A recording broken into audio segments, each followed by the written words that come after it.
আজ রাত থেকেই জনগণনার কাজ শুরু। অনলাইনে করা যাবে সেলফ এনুমারেশন। su.census.gov.in ওয়েবসাইটে এনুমারেশন এমনকি সেলফ এনুমারেশন নিয়ে সরকারিভাবে প্রচার শুরু। তথ্য জমা না হলে বাড়ি বাড়ি যাবেন কর্মীরা বলেও খবর পাওয়া যাচ্ছে। যে খবর এই মুহূর্তে রিপাবলিক বাংলা আপনাদের সামনে ব্রেক করছে। আজ রাত থেকেই জনগণনার কাজ শুরু হতে চলেছে। অনলাইনে করা যাবে সেলফ এনুমারেশন এবং একই সঙ্গে ওয়েবসাইটটাও তাও প্রকাশ করা হয়েছে। যেই ওয়েবসাইটের কথা আপনাদের সামনে আমরা তুলে ধরছি su.census.gov.in অর্থাৎ gov.in ওয়েবসাইটে এনুমারেশন ফর্ম পাওয়া যাবে এবং সেখানে সেলফ এনুমারেশন কেউ যদি চান তাহলে তারা করতে পারেন। এমনকি সেলফ এনুমারেশন নিয়ে সরকারিভাবে প্রচার শুরু এবং তথ্য জমা না হলে বাড়ি বাড়ি যাবেন কর্মীরা। প্রাথমিক তথ্য সংগ্রহ করে পোর্টালে আপলোড করবেন কর্মীরাই। প্রচারে যুক্ত করা হবে সেলিব্রিটিদেরও। যে তথ্য এই মুহূর্তে আপনাদের সামনে আমরা তুলে ধরছি, অর্থাৎ 1 আগস্ট থেকেই রাজ্য জুড়ে শুরু হচ্ছে এই জনগণনার কাজ। 1 আগস্ট থেকেই রাজ্য জুড়ে জনগণনার কাজ শুরু হচ্ছে।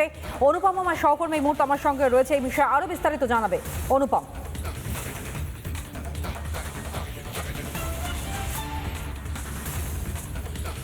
তোমাকে জানিয়ে রাখি, দেখো, যেহেতু 1 আগস্ট অর্থাৎ আগামীকাল থেকে শুরু হচ্ছে, দুটো পর্যায়ে এই জনগণনা হচ্ছে। প্রথমটা হচ্ছে যে নিজের তথ্য নিজে সরকারকে জানাবে, তারপরে সরকার সেই তথ্য যাচাই করার জন্য আবার যাবে সেই ব্যক্তির কাছে বা সেই ব্যক্তির বাড়িতে।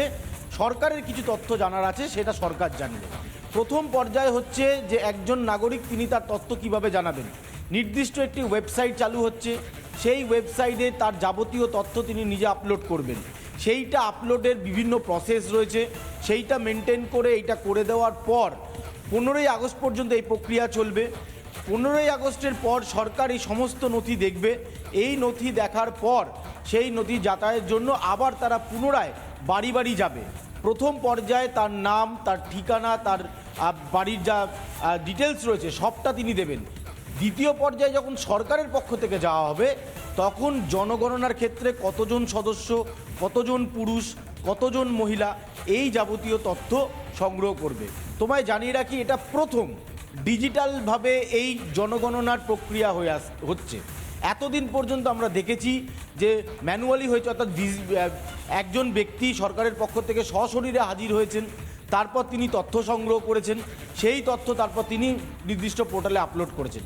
কিন্তু এবার প্রথম যেবার সরাসরি একেবারে ডিজিটালের মাধ্যমে একজন ব্যক্তি তার নিজস্ব ব্যক্তিগত তথ্য তিনি সরকারকে যতটুকু দিতে চান ততটুকু তিনি সরকারকে দিতে পারবেন।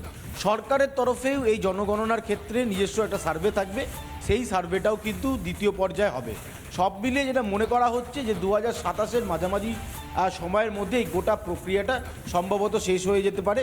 তবে সরকার যেটা চাইছে আরও আগে যাতে সেটাকে দ্রুত শেষ করা যায়, সেই লক্ষ্যে তারা এগোচ্ছে। তবে পশ্চিমবঙ্গে আগামীকাল অর্থাৎ 1 আগস্ট থেকে এই জনগণনার যে প্রথম ধাপ, যেটা আমি বারবার বলছিলাম যে ডিজিটালাইজেশন প্রথমবার হয়েছে, নিজের তথ্য নিজে সরকারকে আগে জানান, পরবর্তী সময়ে সরকার সেই তথ্য যাচাই করে নেবে, সেটাই আগামীকাল থেকে শুরু হচ্ছে। বেশ, ধন্যবাদ জানাই।